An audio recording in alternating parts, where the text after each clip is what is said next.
अस्सलामुअलैकुम। सच न्यूज़ के साथ मैं हूँ फिजा गर्देजी। हेडलाइंस आप जान चुके हैं। यहाँ पे वक्त एक ब्रेक का, साथ रहिएगा। ब्रेक के बाद आपको बताएं, चिकवाल के इलाके कलरकहार के करीब बारातियों की बस उलट गई। हादसे में 14 अफराद जहाँ भाग 64 जख्मी हो गए। मुतादिद जख्मियों की हालत तशवीशनाक। हादसा मोटर वे साल्ट रेंज पर पेश आया। हादसे के शिकार बस इस्लामाबाद से लाहौर जा रही थी। बस में बाराती सवार थे। तमाम अफराद का ताल्लुक लाहौर से है। जहाँ भाग होने वालों में 6 खवातीन भी शामिल। जख्मी होने वालों में खवातीन और बच्चे भी शामिल। जख्मियों को ट्रॉमा सेंटर कलरकहार मुंतकिल कर दिया गया। बस को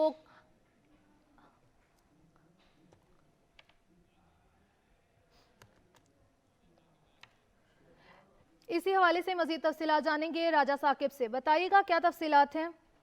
जी आपको इताजत में अफसोसनाक वाकया गुज़श्ता रात मोटरवे साल्ट रेंज के इलाके में जी पेश आया, जहां पर जो एक बारातियों से भरी हुई बस है जिसका टायर फट जाने की वजह से वो जो मोटरवे की दूसरी साइड पर आ गई, जहां से सामने से आने वाली जो दो गाड़ियां भी जो उसकी जद में आई और उससे टकरा कर जो वो गहरी खाई में जा गिरी, जिसके नतीजे में जो है वो 14 अफराद जो है वो उसमें हलाक है, जिनमें 6 खवातीन भी शामिल हैं। आपको ये भी बताते चलें कि इसमें डिप्टी कमिश्नर चकवाल और CEO हेल्थ भी है डॉक्टर अब्दुल रज़ाक, वो खुद वहाँ पे मौके पर पहुंचे और मरीजों की इयादत भी की, और जो जख्मी थे उनको ट्रामा सेंटर कलरकहार मुंतकिल कर दिया गया और जो डेड बॉडीज है उनको DHQ हॉस्पिटल चकवाल मुंतकिल किया गया। इसी के साथ आप ये बता चलूँ कि जिसमें जो 13 अफराद जो शदीद जख्मी हैं, उनकी जो हालत तशवीशनाक थी, उनको रावलपिंडी रेफर किया गया। और आपको ये भी बताते चलें इन तमाम अफराद का जो ताल्लुक है, ये तमाम अफराद जो है वो लाहौर से और इस्लामाबाद से जो है वो लाहौर जो बारातियों की जो बस जो है वो जा रही थी, और ये अफसोसनाक वाकया पेश आया, जिस पर वजीर आजम और वजीर दाखिला ने भी जो है वो इज़हार अफसोस और हमदर्दी का भी इजहार किया है और हिदायत की है इंतजामिया को कि जख्मियों को बेहतर से बेहतर तिब्बी सहूलियात दी जाएं। और अभी भी जो है वो यहाँ पर ट्रामा सेंटर कलरकहार में जो है वो खुद CEO हेल्थ और MS ट्रामा सेंटर वहाँ पर मौजूद हैं और जख्मियों की इयादत कर रहे हैं। ठीक है साकिब, आप हमें तफसीलन आगाह कर रहे थे, बहुत शुक्रिया आपका।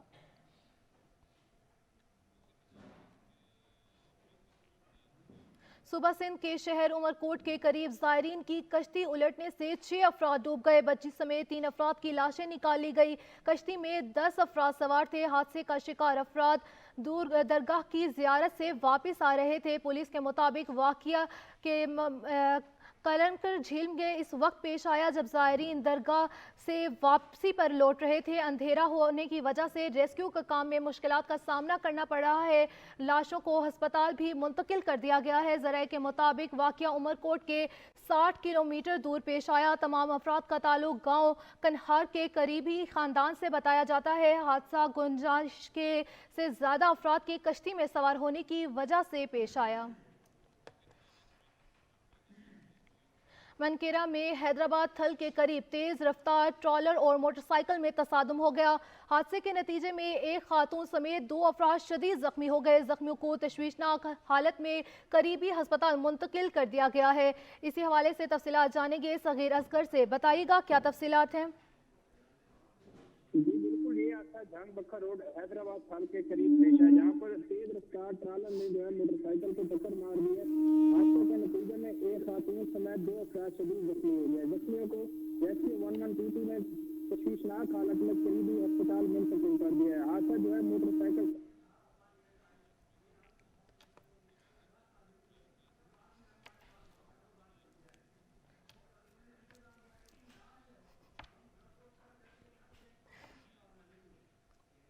पेशावर में घर में गैस लीकेज धमाका हुआ। हादसे से घर में 3 अफराद जख्मी हो गए। जख्मी होने वालों में बच्ची और औरत भी शामिल है। हादसे की इत्तला मिलने पर रेस्क्यू मेडिकल टीम मौका पर पहुंच गई है। आपको बता रहे हैं पेशावर में घर में गैस लीकेज धमाका हुआ है। इस हवाले से तफसीलात जानेंगे वाजिद शहजाद से। वाजिद बताएगा क्या तफसीलात हैं। देखिए जी, ये बजेगी अड्डे के करीब एक घर है जिसमें गैस लीकेज की वजह से एक धमाका हुआ है। इसी गैस लीकेज के हादसे की वजह से घर के 3 अफराद जख्मी हो गए हैं। रहमान गुल जिसकी उम्र 32 साल है और जो मसमा उनकी बीवी है उम्र उसकी 27 साल है। उसकी एक छोटी सी बच्ची है जिसकी उम्र 5 साल है, उसका नाम दुआ है। इसी गैस लीकेज की वजह से हादसे की वजह से जो है धमाका हुआ है घर के अंदर। हादसे की इत्तला मिलने पर ही रेस्क्यू 1122 की मेडिकल जो टीम है वो मौके पर पहुंच चुकी है। जितने भी जख्मी थे, जितने भी झुलस गए थे, इसी तीनों को रेस्क्यू करके जो मेडिकल टीम है उन्होंने जो नजदीकी अस्पताल है लेडी रीडिंग अस्पताल वहां पर मुंतकिल कर दिया और उनका इलाज शुरू कर दिया है। जी ठीक है वाजिद, बहुत शुक्रिया आपका। तहरीक इंसाफ के chairman Imran Khan election commission एहतजाज केस में हिफाजती जमानत के लिए आज लाहौर हाई कोर्ट में पेश होंगे। जराये के मुताबिक इमरान खान की सिक्योरिटी क्लियरेंस के लिए लाहौर हाई कोर्ट से भी रजू कर लिया गया। इस सिलसिले में इंतजामी जज आबिद अजीज शेख को दरख्वास्त दी गई। दरख्वास्त में मौक़िफ़ दिया गया कि इमरान खान को जिंदगी को लाहक खतरात के पेश नज़र पेशी के मौका पर सिक्योरिटी क्लियरेंस करवाई जाए। अदालत ने हिफाजती जमानत की दरख्वास्त पर मुख्तलिफ दस्तखत की वजाहत के लिए इमरान खान को आज दोपहर 2 बजे तक पेश होने की मोहलत दे रखी है।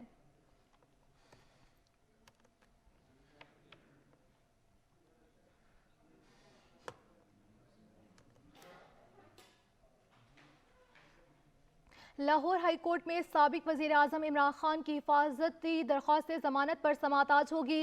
अदालत ने इमरान खान को तलब कर रखा है। इसी हवाले से मज़ीद जानेंगे नबील नकवी से। नबील बताइएगा क्या तफसीलात हैं? जी बिल्कुल, पाकिस्तान तहरीक इंसाफ के चेयरमैन इमरान खान आज लाहौर हाई कोर्ट में दरख्वास्त ज़मानत पर जो है यहाँ पे अदालत में पेश होंगे। जस्टिस तारिक सलीम शेख इमरान खान की दरख्वास्त पर समाअत करेंगे। जुमेरात के रोज़ जस्टिस तारिक सलीम शेख की जानिब से इमरान खान साहब को जो 2 बजे जो है आज मंडे के रोज़ जो है आज तलब करने का हुक्म दे रखा हुआ है अदालत की जानिब से। और अदालत ने खान साहब के लिए सिक्योरिटी को भी यकीनी बनाने की हिदायत जो है वो दी रखी हैं।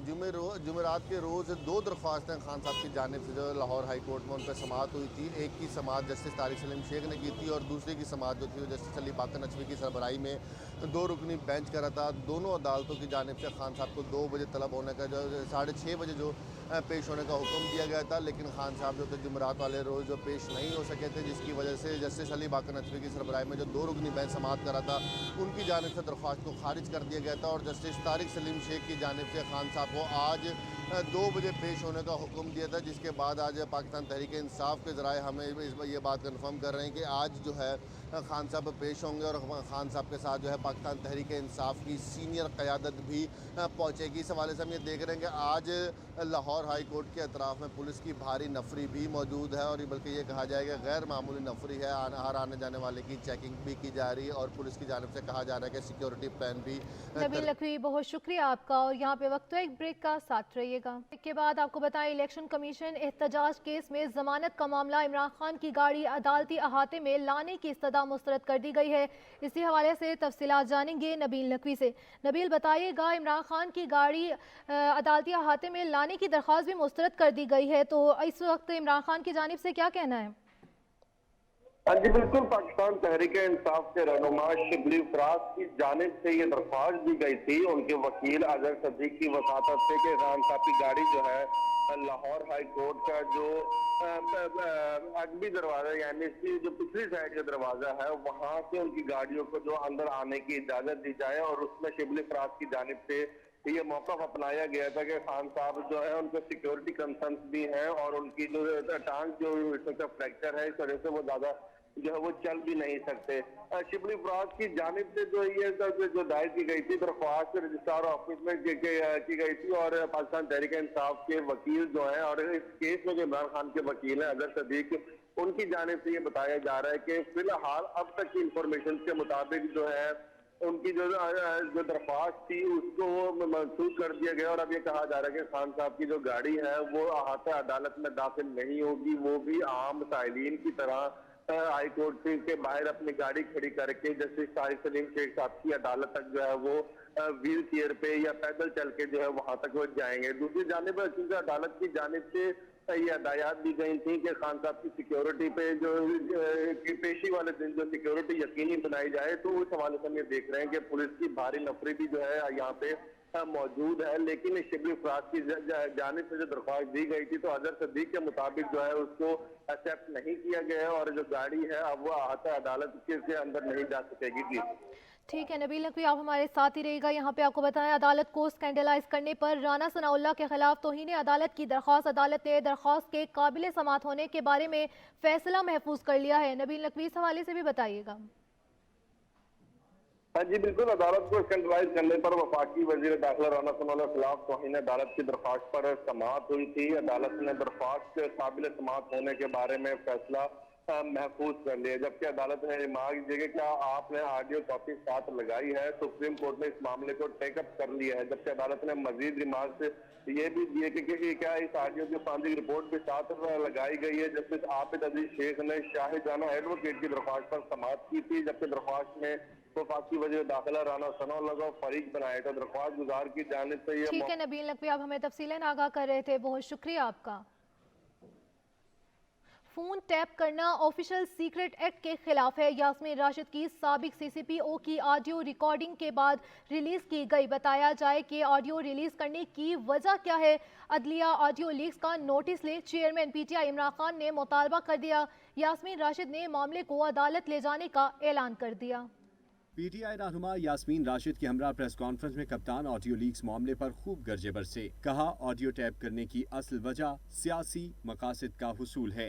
वो फ़ोन टैप करते हैं और फिर जब भी उनको ब्लैकमेल करना हो किसी को, अपना मकसद ये नहीं कि पाकिस्तानियों की बेहतरी के लिए, लेकिन वो इस्तेमाल उसको करते हैं जब भी उनका कोई सियासी मकसद पूरा करने को, तो वो ये फिर ऑडियो टेप सामने आ जाती है। चेयरमैन पीटीआई ने साबिक वज़राए आज़म और सियासी रहनुमाओं की ऑडियो लीक पर भी तशवीश का इजहार किया। कहा तहरीक इंसाफ के 3 रहनुमाओं को ब्लैकमेल किया गया कि ये डीप फेक वीडियोस बन रही हैं, लोगों के ऊपर उनके फ़ोन टैप के अलावा और भी वीडियोस बना रहे हैं ब्लैकमेल करने के लिए। बताया जाता है हमारे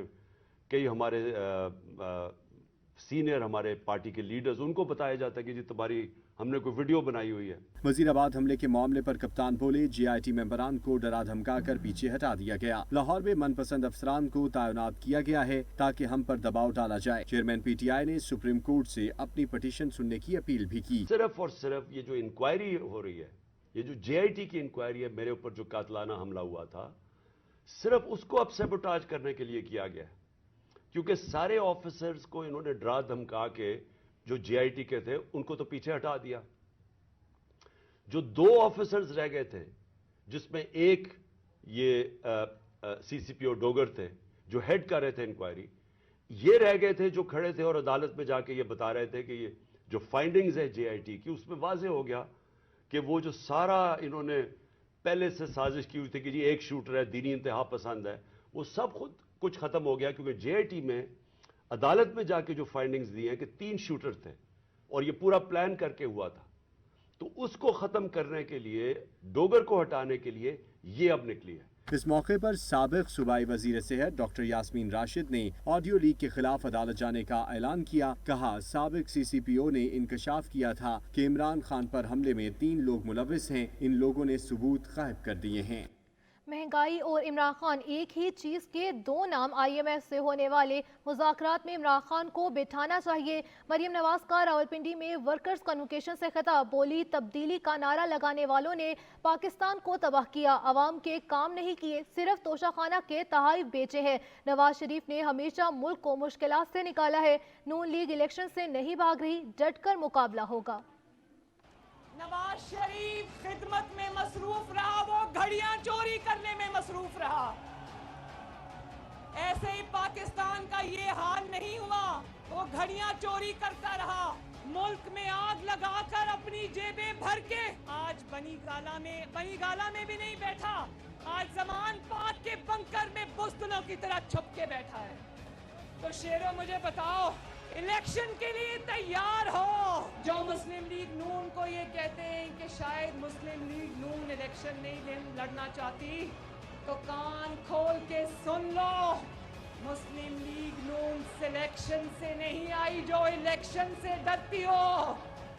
वजीर दाखिला राना सनाउल्लाह कहते हैं इमरानी टोले की कोशिश है कि मुल्क डिफॉल्ट कर जाए। इस टोले की ख्वाहिश पूरी नहीं होगी। इस बार रावलपिंडी की दोनों सीटें मुस्लिम लीग नून जीते और शेख रशीद और इसके भतीजे को इबरतनाक शिकस्त देने का दावा भी किया। कहा कि मुस्लिम लीग नून इलेक्शन में जाने की तैयारी कर चुकी है। ये सारे इलेक्शन लड़ने और इलेक्शन में जाने के लिए तैयार हैं। ये इमरानी टोला हर वक्त ये पिछले 7 माह से जदोजहद कर रहा है कि मुल्क जो है ये डिफॉल्ट करे, जबकि पाकिस्तान मुस्लिम लीग नून ये कोशिश कर रही है कि पाकिस्तान जो है इस क्राइसिस से निकले। इस मर्तबा रावलपिंडी की दोनों सीटों से इस पिंडी के शैतान को भी हराएंगे और इसके भतीजे को भी हराएंगे इंशाअल्लाह। पाकिस्तान मुस्लिम लीग नून इलेक्शन में जाने की तैयारी में जो है वो जा चुकी है। आज का ये कन्वेंशन जो है ये इलेक्शन की तैयारी है। तहरीक इंसाफ के रहनुमा फवाद चौधरी ने कहा है कि ताकतवर हलकों ने पाकिस्तान की मईशत मस्खरों के हवाले कर दी है। पाकिस्तान की मईशत की बिगड़ती सूरत हाल पर आलमी मीडिया में शदीद तशवीश है। इनकी गुफ्तगू पर अब हंसी के बजाय रोना आता है। मौजूदा हुकूमत में जो जितना बड़ा जोकर है इसको इतना ही बड़ा ओहदा दिया गया है। इमरान खान सियासी नालायक पंजाब और खैबर पख्तूनख्वा की हुकूमत ख़त्म करने के लिए किसी ने मजबूर नहीं किया। अब नताइज भुगते रहनुमा नून लीग एहसन इकबाल कहते हैं चेयरमैन पीटीआई अपनी सियासत ख़त्म होते देखकर जो हवास बाख्ता हो चुके हैं। शकरगढ़ में गुफ्तगू करते हुए वफाकी वजीर का कहना था कि वोट को इज्जत दो। का फोरम इलेक्शन का ऐलान करेंगे, हम भरपूर उसके अंदर हिस्सा लेंगे। अलबत्ता पाकिस्तान में जनरल इलेक्शन कराने के लिए ख़ुद इमरान खान साहब काउंसिल ऑफ कॉमन इंटरेस्ट के ज़रिए एक असूल तय करके गए थे। वो ये था कि अगला जनरल इलेक्शन 7वीं मरदमशुमारी के ऊपर होना चाहिए, जिसका नतीजा 30 अप्रैल को आएगा। इसके बाद 4 माह हल्का बंदी के लिए दरकार होते हैं और अगर आप इस टाइम टेबल के मुताबिक चलें तो मुल्क में जनरल इलेक्शन का शेड्यूल अक्टूबर 2023 में बनता है। और सेनेट इजलास आज 11 बजे होगा। इजलास के लिए 13 नुकात पर मुश्तमिल एजेंडा जारी कर दिया गया। चेयरमैन सेनेट सादिक संजरानी इजलास की सदारत करेंगे। इसी हवाले से तफसीलात जानेंगे सजाद काजमी से। सजाद बताएगा क्या तफसीलात हैं? जी बिल्कुल ऐसा ही है। लबान सदर ऐवान जुबाला है उसका इजलास तलब किया गया था आज और 11 बजे वो होगा। इसमें इस हवाले से चेयरमैन सेनेट जो है सादिक संजरानी वो सदारत करेंगे इजलास की, जिसमें तकरीबन 14 नुकात की एजेंडा जो है वो ज़ेर बहस आएगा। और यहाँ पे वक्त एक ब्रेक का साथ रहिएगा। के बाद आपको बताएं पंजाब और खैबर पख्तूनख्वा असम्बली के इंतखाबात की तारीख का मामला। लाहौर और पेशावर हाई कोर्ट में केसों की समाअत आज होगी। पेशावर हाई कोर्ट ने गवर्नर खैबर पख्तूनख्वा को जवाब जमा कराने की हिदायत की थी। लाहौर हाई कोर्ट का 2 रुकनी बेंच गवर्नर पंजाब की अपील पर समाअत करेगा।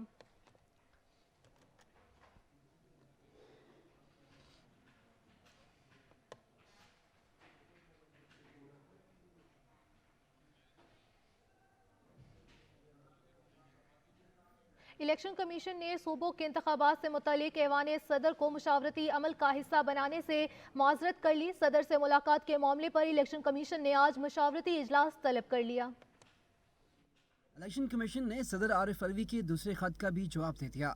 इलेक्शन कमीशन का दूसरा खत ऐवान सदर को मौसूल हो गया। खत में कहा गया है कि आइन के आर्टिकल 105 के तहत तहलील शुदा असम्बली के इंतखाबात की तारीख गवर्नर ही दे सकता है। खत में कहा गया है कि इलेक्शन कमीशन ने आइन के तहत सूबा पंजाब और खैबर पख्तूनख्वा के गवर्नर्स को खत लिखा। दोनों गवर्नर्स ने ताहार इलेक्शन के लिए तारीख नहीं दी। दोनों सूबों में आम इंतखाबात से मुतल्लिक मामला मुख्तलिफ अदालतों में ज़ेर समाअत है। लाहौर हाई कोर्ट ने अपने हुक्म में गवर्नर पंजाब से मुशावरत का हुक्म दिया। इलेक्शन कमीशन हुकाम ने गवर्नर पंजाब से मुशावरत की, ताहम गवर्नर ने इंतखाबात की तारीख नहीं दी। खत में बताया गया है कि इलेक्शन कमीशन ने फैसले से मुतालिक लाहौर हाई कोर्ट में इंट्रा कोर्ट अपील दायर की है। इलेक्शन कमीशन को इंतखाबात की तारीख मुकर्रर करने का कोई आईनी और कानूनी इख्तियार नहीं है। इलेक्शन कमीशन अपनी आईनी और कानूनी जिम्मेदारियों से बाखूबी आगाह है। खत के मतन के मुताबिक इलेक्शन कमीशन पहले खत के जवाब में भी सदर मुमलिकत के ऑफिस को तमाम सूरत हाल से आगाह कर चुका। पंजाब और खैबर पख्तूनख्वा इंतखाबात का मामला इस वक्त अदालतों में ज़ेर समाअत है। इलेक्शन कमीशन का कहना है कि अफसोस से कह रहे हैं कि इलेक्शन कमीशन ईवान सदर को इस मुशावरती अमल में शामिल नहीं कर सकता।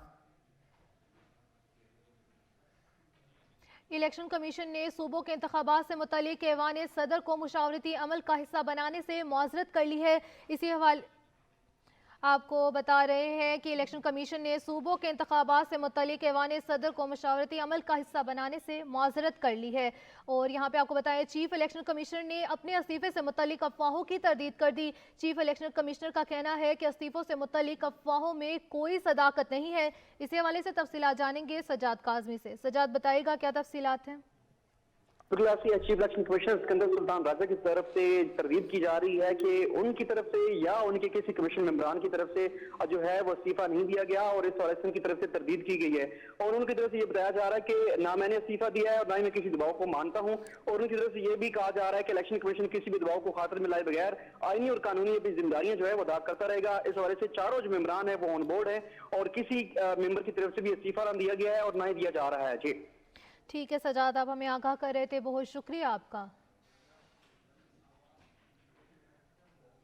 सदर आरिफ अलवी ने कहा है कि इलेक्शन की तारीख के बहाने बनाकर आइन से खिलवाड़ किया जा रहा है, इसलिए मुझे खत लिखना पड़ा। इलेक्शन की तारीख देने के बजाय मामला एक दूसरे पर डाला जा रहा है और इस वक्त कोई भी दरगुजर करने को तैयार नहीं।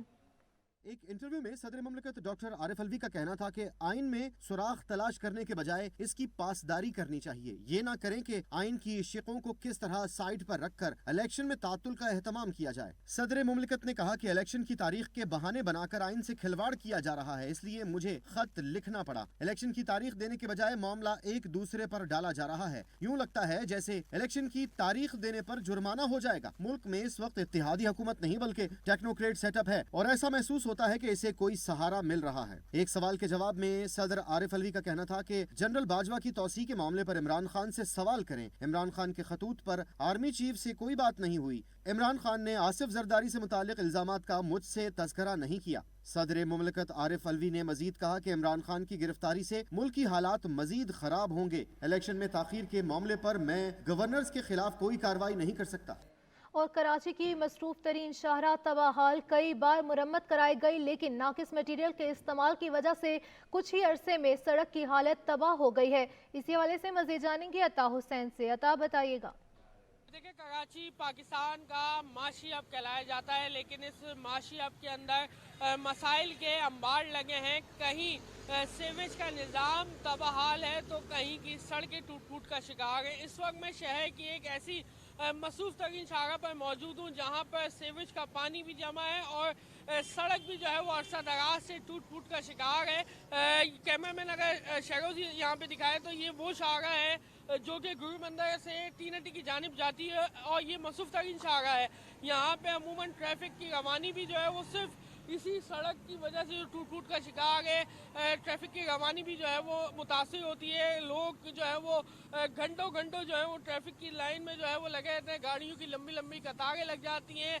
ये गुरु मंदिर से तीनटी जाने वाली सड़क भी टूट फूट का शिकार है और तीनटी से गुरु मंदिर जाने वाली सड़क भी जो है, ये दोनों सड़कें जो हैं वो तबाहाल हैं। यहाँ से गुजरना शहरियों के लिए किसी इम्तिहान से कम नहीं है। लाखों रुपए इस सड़क के ऊपर लगाए गए थे कुछ अर्सा पहले, लेकिन एक माह के बाद ही जो है ये सड़क दोबारा टूट फूट का शिकार हो गई है, जिसकी वजह से यहाँ से गुजरने वाले जो शहरी हैं, जो यहाँ के इलाका मकीन हैं, एतराफ़ में काम करने वाले जो कारोबारी हजरात हैं, उनको शदीद मुश्किलात का सामना करना। अता बहुत शुक्रिया आपका। कोटरी बैराज पर एक बार फिर खुश्की ने डेरे जमा लिए। सैलाबी पानी ज़ाया होने से मछेरे परेशान है। महंगाई ने कश्तीबानों का रोजगार भी छीन लिया है। इसी पर बात करते हैं डिविजनल ब्यूरो चीफ कलीमुल्लाह से। जी कलीमुल्लाह, आगाह कीजिएगा। जी बिल्कुल, मैं इस वक्त मौजूद हूँ दरिया सिंध के मकाम कोटरी बैराज पर, जहाँ कुछ माह कबल सैलाब के सबब पानी ही पानी था और माहीगीर भी खुश थे। ताहम अब एक बार फिर यहाँ खुश्की है और मछेरे भी परेशान हैं। इनसे बात करते हैं। जी बताएं, आपको क्या मुश्किलात हो रही हैं पानी ना होने से? मुश्किलात ये हो रही है, 2-2.5 महीने से पहले पानी था, सैलाब की वजह से पानी रोज़ी हमारा अच्छी चल रही थी। अभी पानी बिल्कुल भी कम हो गया है। कोई ऐसा डैम बना दो जहाँ कोई गेट लगा दो ताकि पानी भी रुक जाए, हमारा रोज़गार मछली का भी अच्छा चले। और दूसरी बात ये है कि महंगाई की वजह से हम कश्ती में लोग को घुमाते, वो भी शहर वाले आते ही नहीं है घूमने की वजह से। ये महंगाई है, जो महंगाई पता नहीं उरूज पे चढ़ गई है। जी, माहीगीरों का कहना है कि हुकूमत अगर दरिया पर आगे एक और गेट लगा दे तो ये पानी ज़ाया होने से महफूज रहे और माहीगीरों का भी सारा साल रोजगार के साथ। बहुत शुक्रिया आपका। वफाकी दार हुकूमत में आज सूरज और बादलों की आखमचोली जारी है। महकमा मौसमियात के मुताबिक आज मतला जुज़वी अबर आलूद रहने और बारिश का इम्कान है। मौसम का मजीद अहवाल जानेंगे सैरिश से। सैरिश बताइएगा। जी देखें, वफाकी दारुल हुकूमत इस्लामाबाद में आज सुबह से तो बादल छाए हुए थे और अब सूरज और बादलों की आंख मचोली जारी है। अभी इस्लामाबाद का दर्जा हरारत 15 डिग्री सेंटीग्रेड है। हवा में नमी का तनासुब अभी 71% है, जबकि आज इस्लामाबाद का ज़्यादा से ज़्यादा दर्जा हरारत 21 से 22 डिग्री सेंटीग्रेड तक जाने का इम्कान जाहिर किया गया है और कम से कम दर्जा हरारत आज 11 डिग्री सेंटीग्रेड तक रहने का इम्कान जाहिर किया गया है। महकमा मौसमियात के मुताबिक आज इस्लामाबाद में मतला जुज़वी अबर आलूद रहेगा और चंद मकामात पर बारिश भी होगी। मुल्क के दीगर हिस्सों के मौसम की बात कर ली जाए तो महकमा मौसमियात के मुताबिक मुल्क के जो बेशतर मैदानी इलाके हैं, खासतौर पर यहाँ मौसम खुश्क रहने का इम्कान जाहिर किया गया है, जबकि मगरिबी हवाओं की जो लहर है वो मुल्क के बालाई इलाकों पर अब असरअंदाज हो रही है, जिससे आज भी और अगले 1 से 2 रोज़ जो मुल्क के बालाई इलाके हैं जिनमें खासतौर पर खैबर पख्तूनख्वा, कश्मीर, सैलिश खान, बहुत शुक्रिया आपका। खानेवाल धुंध ने जाती सर्दी को फिर से ब्रेक लगा दी। सर्दी की शिद्दत में इजाफा हो गया, जबकि हद्दे निगाह कम होने से मुसाफिरों को भी मुश्किलात का सामना है। मौसम की मज़ीद सूरत हाल जानेंगे राना ताहिर से। ताहिर, बताइएगा। जी बिल्कुल ऐसा ही है। आज सुबह से ही खानेवाल में धुंध के डेरे हैं। इससे कबल जो है मौसम इंतहाई खुशगवार था। सूरज की चमक और उसकी किरणें तमाज़त बखेर रही थी। आहिस्ता आहिस्ता गर्मी की शिद्दत में इजाफा हो रहा था। मौसम में बहार जो है वो उसकी नवीद सुनाई देने लगी थी कि मौसम बहार आ रहा है, लेकिन अभी ये जो धुंध पड़ी है इसके बायस सर्दी की शिद्दत में इजाफा भी हुआ है और धुंध पड़ने के बायस खानेवाल के अंदरूनी रोड हैं, इसी तरह मोटरवे और हाईवे है, हद निगाह कम होने के बायस लोगों को, शहरियों को और मुसाफिरों को सफ़र करने में मुश्किलात का भी सामना करना पड़ रहा है। मोटरवे और हाईवे पर धुंध बहुत ज़्यादा है, जिसके बायस मोटरवे वगैरह को M4 को रात से ही बंद कर दिया गया था। शामकोट, कबीरवाला, अब्दुल हकीम तमाम तर किसी भी किस्म की ट्रैफिक के लिए बंद थे। खानेवाल के अंदरूनी सड़कों पर धुंध कदरे कम है, लेकिन मुसाफिर हजरात को, स्पेशली जो स्कूल जाने वाले तलबा हैं, उनको मुश्किलात का सामना भी करना पड़ रहा है। कम से कम दर्जा हरारत 15 और ज़्यादा से ज़्यादा दर्जा हरारत 25 सेंटीग्रेड रहने के इम्कानात हैं। चूँकि धुंध पड़ रही है जिसके बायस सर्दी की शिद्दत में इजाफा भी हो रहा है। ड्राइविंग के दौरान फॉग लाइट्स का इस्तेमाल किया जाए, सामने वाली गाड़ी से मुनासिब फासला रखा जाए, डबल इंडिकेटर का इस्तेमाल किया जाए, इसके साथ साथ जो भी एहतियाती तदाबीर हैं। और मोटरवे पुलिस के जानिब से स्पेशल ये कहा जा रहा है कि हम सफ़र ऐप मोबाइल में लाजमी डाउनलोड करें ताकि रास्तों की। ताहिर, बहुत शुक्रिया आपका। और इसी के साथ सच न्यूज़ से इतना ही। हाजिर होते हैं हेडलाइंस के साथ। देखते रहिए सच न्यूज़।